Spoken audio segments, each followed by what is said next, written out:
Hey, Mom.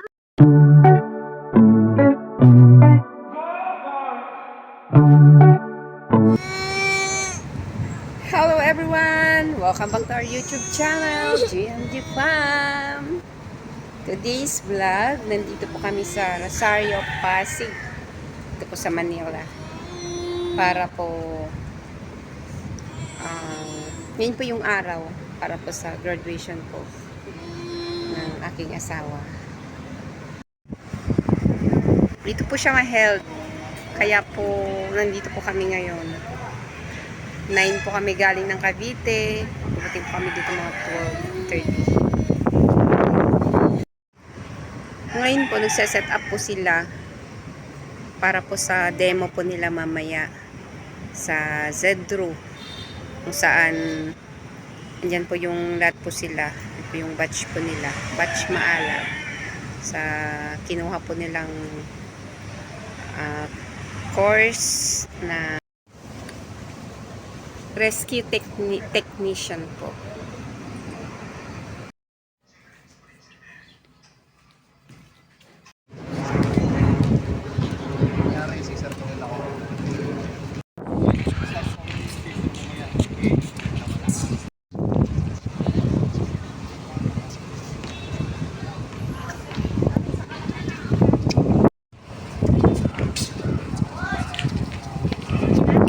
Yan po, sa demo po nila mamaya. Ganyan po yung mangyayari. Picture. Okay, wag mo na hilahin, wag mo na hilahin. Release lang, wag hilahin. Tinawan.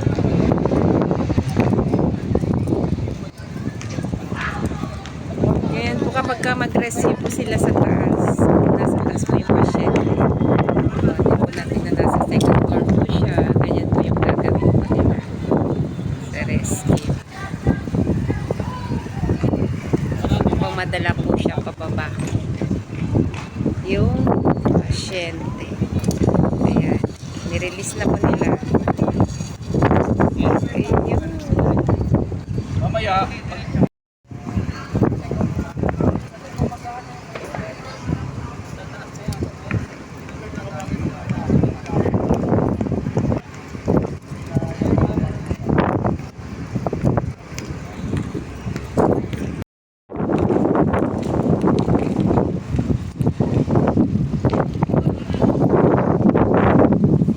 Ganyan po yung setup pagka ang pasyente po ay magmula po siya sa taas. Wala po sa second floor. Kita nyo naman po kanina nung nirelease po nila, ayan, bumaba na po siya. Pero sabi po nung nasa mismong may hawak ng pasyente is mabigat. Kaya pinapalitan po nila ngayon ng red na lang yung sa Prozac nila.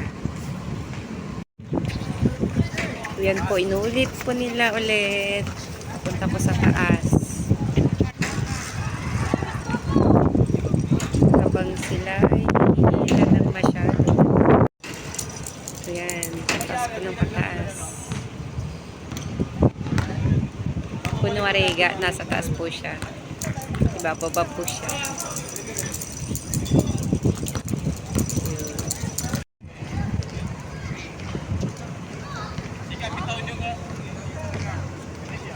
sa bagay, may tandaan email dapat hindi matuloy. Dapat mabagal lang para tapos hilahin. Okay. Ngayon, paano babaklasin? Picture, 030.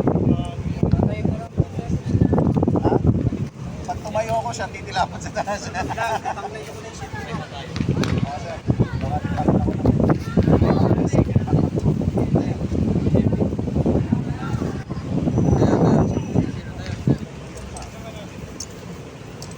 Ayan, baklasin na po nila.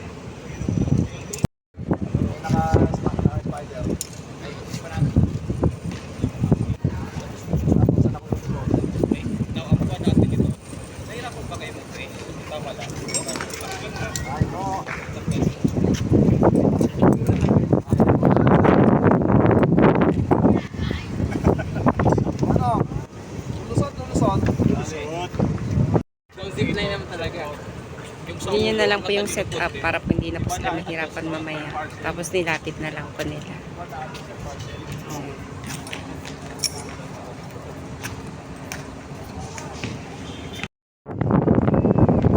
Ayan, sila po yung mga rescue training. Zion Emergency and Disaster Rescue Unit.